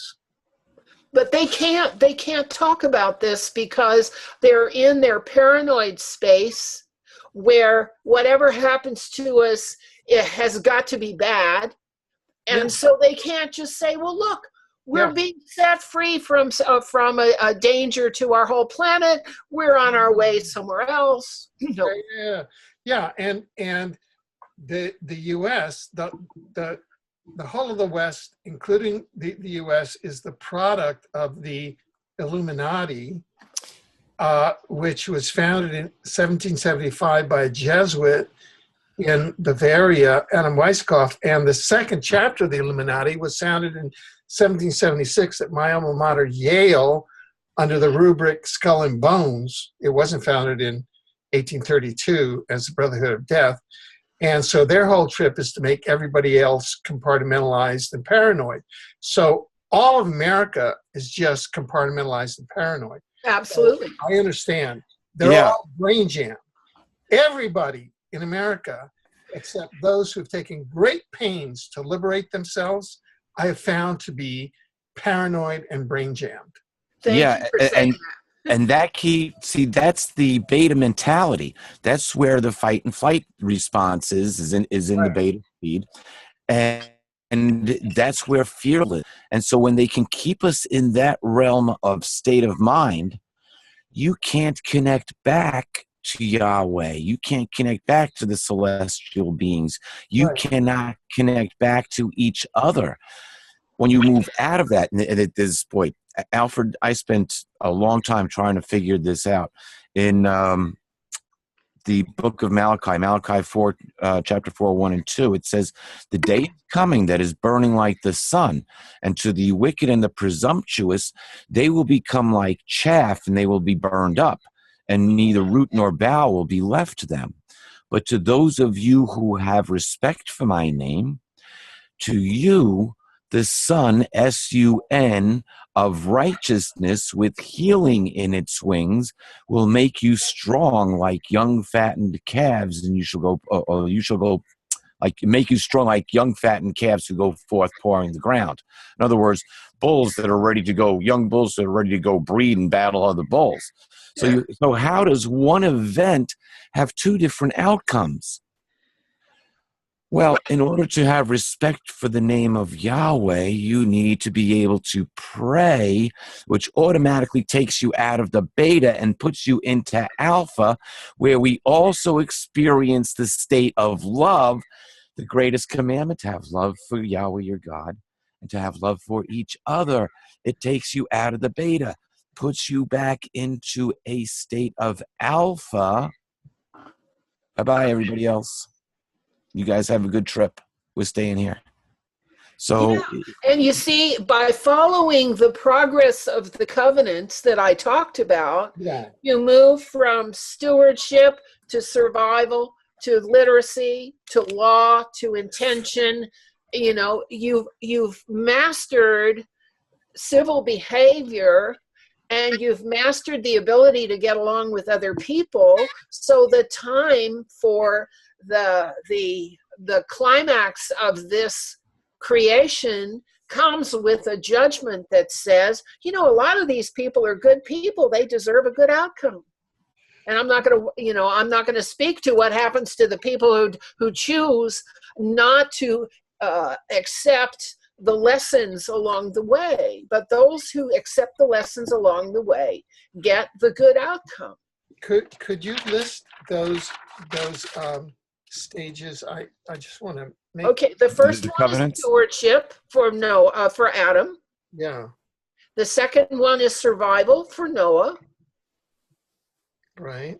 The third one is literacy for Abraham. He had to mobilize and keep all of his records written down. Right. The next one's Moses, gave us the first law that's focused on the outcomes. Whether you do something good or avoid doing something bad, the product is a good outcome. Yeah.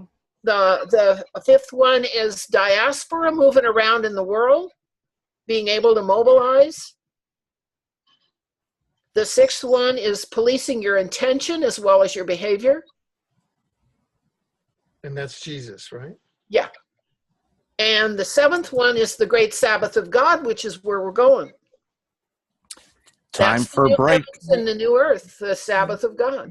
And that's the second coming.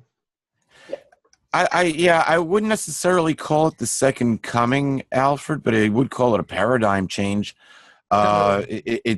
It's the return. It's technically not the return of Christ because Christ already laid down his life, but it is the coming of the King of Kings and Lord of Lords. It's a technical thing, which first he came as the Prince of Peace. Now he's coming as a Judge of Nations. Well, yes, he's coming as a form of law that everybody can be held to.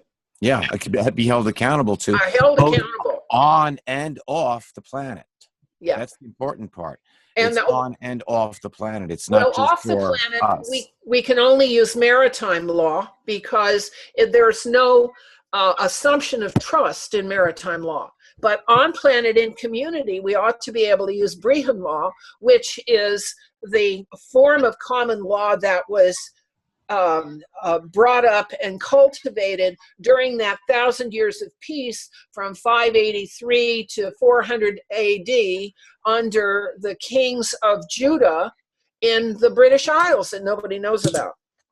So bottom line, if what Emily says is true, the good news coming out of this panel is that the adults have regained control of our spaceship Earth. Now that is good news. That might be a better way of looking at it. Or if they don't have control, you know what, Alfred? I would have to say you're correct because biblically speaking, those prophecies have already been fulfilled. Now, Earth they have control. Earth needs to be cleaned up. Yeah.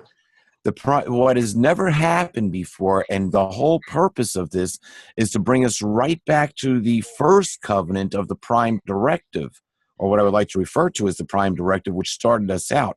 And that was when, in Genesis, the first chapter, right around the 24th chapter, God says, let us create man in our image.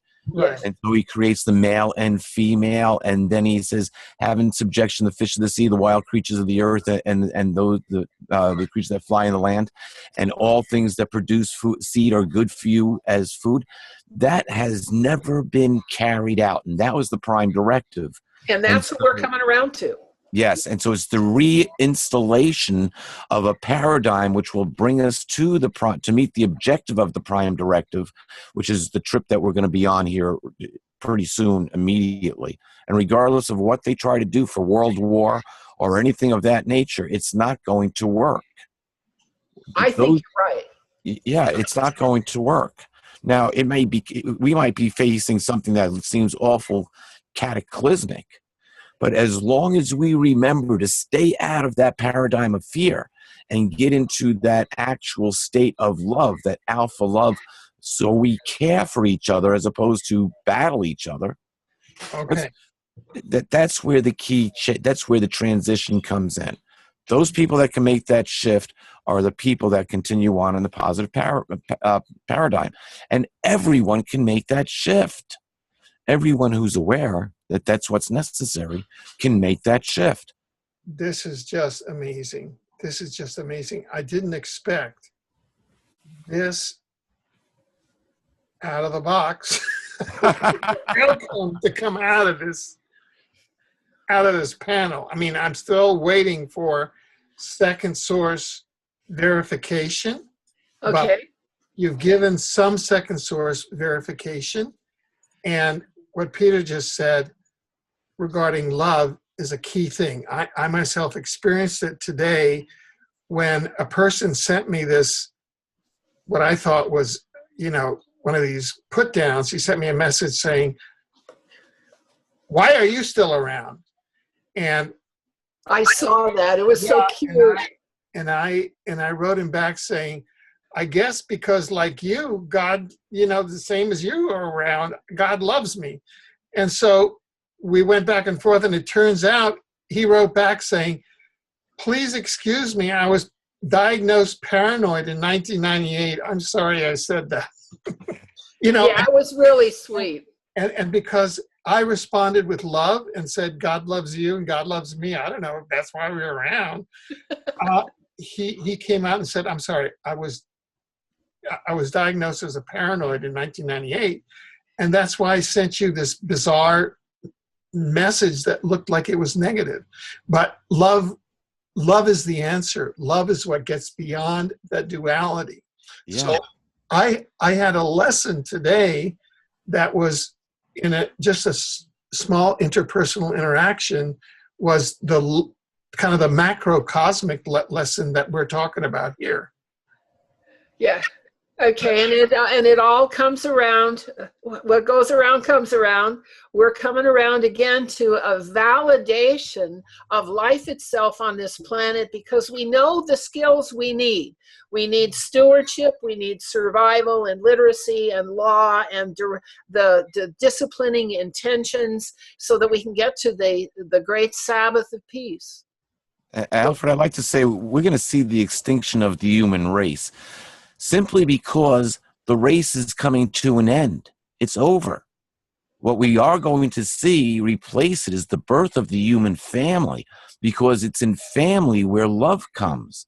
You wouldn't turn around and attack a family. Well, not under normal circumstances would you dare attack a family member. Yeah. Not unless you were half crazed with anger over something, or didn't have the whole understanding. But, you think of your immediate family. Even if a child does something, you may discipline them, but you wouldn't take that child and beat them to a bloody pulp. Harm them. Well, it's been all competition. It's been a race between races. And now the race is over, and we're going to be left to learn how to just simply be together. The compartmentalization is finished. It's finished. We're not black, white, red, Catholic, Jew, Hindu. It's we're human. Okay, but the We're problem all with the family. Anunnaki is that they are a homogeneous race. They're all the same. They think in thought groups. They think alike. Okay, and they expected that humans would be like them, and that we would all be the same, and we would just think in compartments. And we would just think in terms of accepting ideologies, and they're finding out we're not like that. Right. Absolutely. Right. Now, what I'd like to do now, because we've come to the end of this 2-hour panel. Wow. And I think that we've just scratched the surface here, because I think that a new heaven and a new earth is emerging here. That's a very important thing. I'd like to ask you each just to kind of sum up what you'd like to communicate to our audience, just some final words, but please do, sum up what you said about Peter, your words, Emily, your words for the new audience. Sum up everything about how the planet's being moved. Peter, sum up the messages that you have for the audience. Peter, let's start with you. Yeah, sure. It's very simple, Alfred. In all my years as a scientist, all my years in research, the main thing that I always was focused on was keeping it simple, because the more complicated something gets, the more difficult it is to really control the outcome. And love is about as simple as it can get. And the outcome is always pretty predictable. You love somebody, chances are they're going to love you back. And so I think that's where we as a people, regardless of what we believe personally, is going to happen. There is change coming. There's no doubt about it. And without coming together as a people, as a family, and caring for each other, caring for each other's needs, we're not going to make it through that, whatever that shift might be, into that new heavens and new earth. It's just that simple. Yeah. The beta test is over. We don't have to stay in beta anymore. It's been proved to be deadly to the human race. You can't give a life form that has free will the capability of fighting or causing flight to others. You just can't. And so we don't generally see that in a healthy family environment. And as Emily said, we have a whole another part of our family, cousins, that exist in other dimensions, that once we change this paradigm, we will be introduced to. And so going forward, it's all going to be based on family love and in harmony. We'll all be in harmony, and this discord is going to be removed.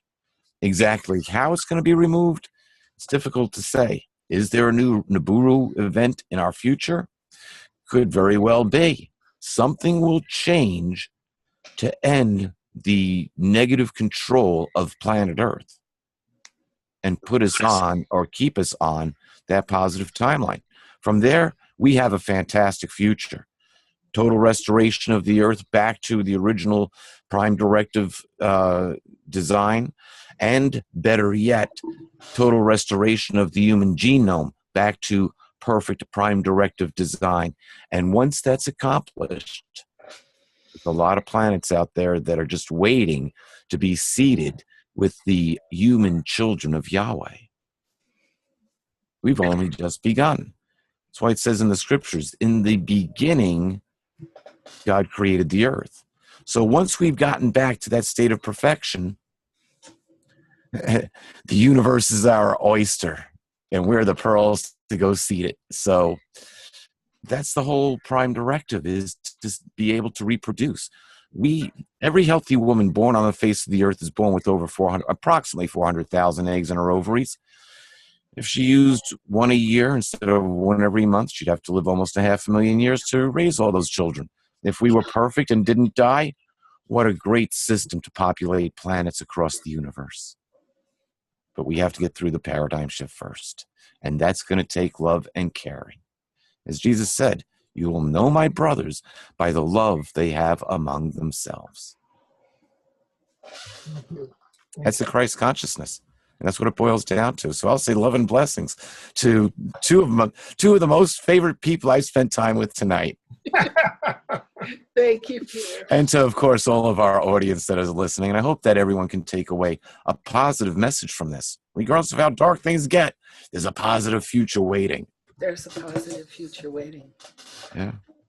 Thank you. Well, Emily, please. I see that accountability for outcomes needs to be manifest in terms of the clarification of laws and ideologies to make sure that none of the holy books are seeded with violence or deceit or deception, that the holy books actually reflect the values and benevolence of the Creator himself, who by sacred geometry and physics and chemistry put together this beautiful creation. Well, he did so by natural laws, and there are laws of cause and effect in human behavior also, and we have to let go of the ideological identifications and focus more generally on behavior and outcomes of behavior into making people get along better. And that's, I think, the transformation that we're going to make now into people who accept principled law over ideology and who accept accountability for behavior over wishes about culture or wishes about tradition or wishes about preferences. We have to be more gentle with each other and with the planet. And I see that's the process we're going to go through, the clarification. When we see how carefully the cosmic engineers are handling our planet through these changes, in order to make it possible for the human family to continue, then we appreciate the kind of self-discipline it takes to serve the whole in addition to serving yourself. You know, we all have to take care of ourselves, but we also have to steward our planet and help others survive and keep good records and watch our own behavior. And that's how I think we're going to fix it. We're going to fix it with God's help, and the problems started over our head, and the larger solution is going to be over our head by the cosmic changes, but we're going to have to change inside too. We have to become what we want to see in the world. That's my view of it. Thank you. Thank you. Well, I really want to thank you for being together with us. I'd like to take a brief couple of minutes. Would that be okay? Absolutely. I can't wait. And, that is just to say that my perspective, and people can go to positivefuture.info. It's now in 4 languages: French, Italian, Spanish, and English. Wow.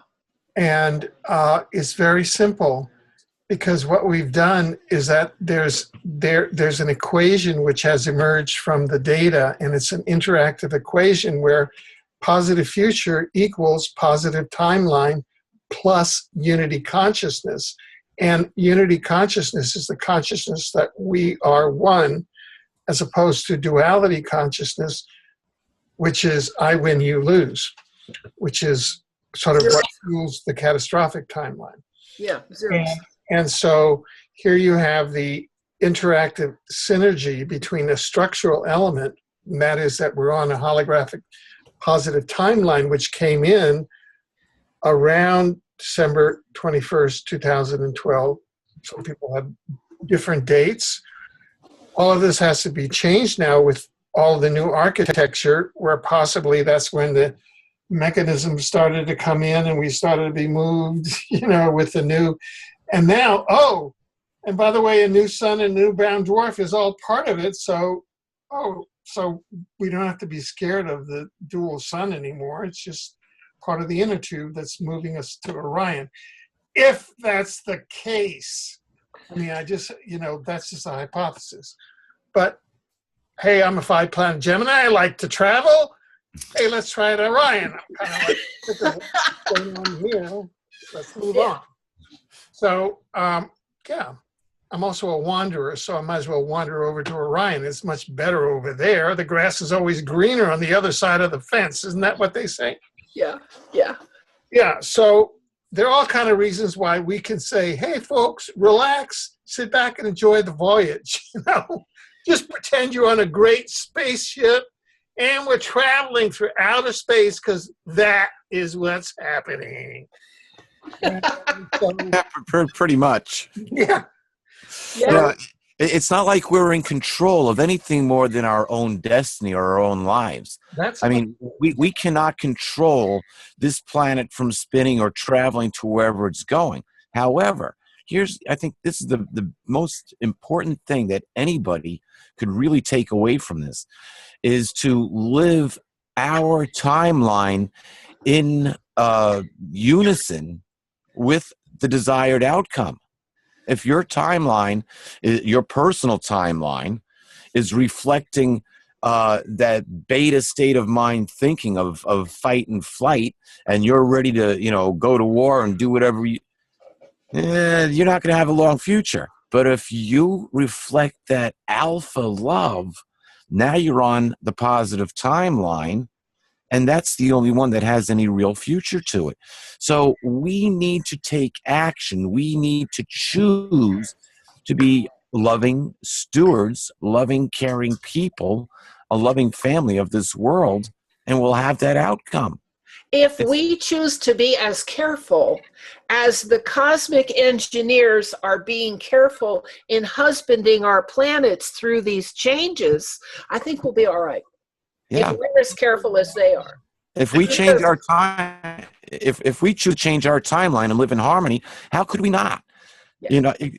We have to be, if we're in sync and if we're in harmony, if we're in that alpha rhythm, which also Earth vibrates in alpha, if we're in that nice alpha rhythm, we just wave goodbye to the beta life, see ya, and have that fantastic future. We really can.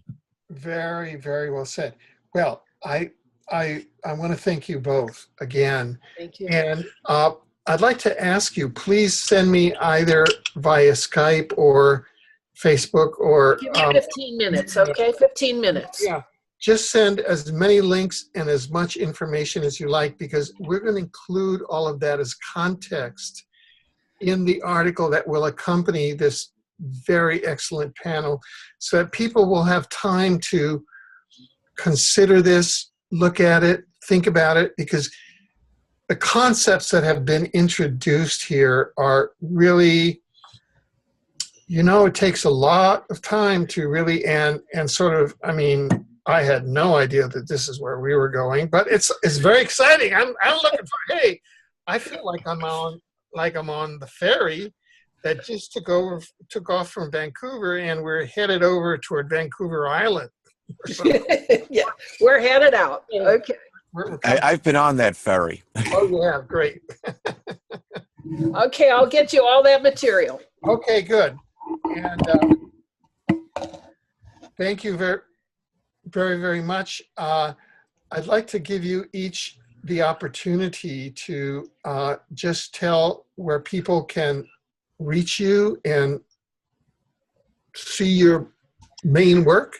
Peter? I guess probably the best place to reach me right now would be on Facebook. I went through my Facebook account, got rid of all of the accounts that deleted out past it, and I have like 250 friend spots left. Oh, great. My webpage needs to be updated drastically, so you can go over there if you're looking for information on ordering letters to Earth. You can survive Armageddon. But really, if you want to stay up with the latest and greatest, I'm doing it right from Facebook right now. Eventually, I hope to set up a new web page, and when I do, I'll let everybody know. Oh, good. Okay. All right. I'm on Facebook too. I've got 3 pages of signature pages. Planetary Image Gallery is on Facebook. I'm on LinkedIn. Scienfree.org is where I keep a lot more of my space pictures. At Amazon.com, I have 18 books there. So I'm easy to find under Emily Craig. If you Google me, there's plenty of entry points. So don't worry about it. Just find me somewhere, and I'll always answer. I always answer. Thank you very much. We've got to love people. I mean, that's the only way we're going to fix this. Absolutely. Is being loving and nurturing, and whatever it takes. We got to go the distance. Stewards of the earth don't plan on bailing out. We plan on being here for a while. Yeah, there's no way to bail. That we're going to have to stick with this all the way to the end. This panel turned out totally different from what I thought. I thought that this was going to be like, oh my God, a fear porn panel. Oh my God. And it ended up in totally a different place. Alfred, the truth is the truth. I am. It's you can live in that fear. I mean, we might be. Here's the thing: if you're aware that something is going to happen, you can prepare yourself for it, and then you take the fear out of it. Yeah. So if you're prepared for a negative situation to possibly happen, massive earthquakes, a really bad. Let's say they drop the tube. Yeah. Let's say Earth got shaken up for some reason. Let's say it didn't react right. Let's say the unfortunate, saddest part would be the maniacal rulers of this planet who have usurped their right and think that they are the only ones worth living here. I don't think that's going to be allowed to happen, because I'm watching how carefully the engineers have switched suns on us. They switched our sun from a great one 93 million miles away to a little tiny techno-Sun, and nobody even noticed. Right. I mean, how careful is that? Right. And if they can be careful, we can be careful. Very good. Look, this panel is so out of the box, there is no more box. On that note, I want to thank you. What's a box? And I'll see you guys later. I got to go get your files. I'm out of here. Okay. Take Alfred, it easy, it's babe. an absolute pleasure. Emily, take care. You too, babe. Thanks. I'll got to put my glasses on so I can see what I'm doing. Yes.